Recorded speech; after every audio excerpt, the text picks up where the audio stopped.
మరి ఇశ్రాయేలు యొక్క దేశాన్ని మరి ఓడించినప్పుడు చూస్తున్నాం. అక్కడ ఇశ్రాయేలు దేశంలో ఒక చిన్నదానిని పట్టుకొచ్చినట్టుగా చెరపుచ్చుకొని తీసుకొని వచ్చినట్టుగా మనం చూస్తున్నాం. నిజంగా నయమాను ఘనుడుగా కలిగి ఉన్న, దయ కలిగిన, ఏమి కలిగి ఉన్నా కానీ ఆయన ఎంత బలం కలిగిన వ్యక్తి అయినా కానీ ఏమై కలిగి ఉన్నదంటే కుష్ఠరోగి.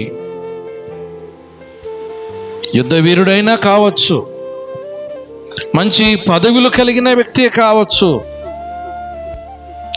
కానీ ఏమై కలిగి ఉన్నాడంటే కుష్ఠరోగి.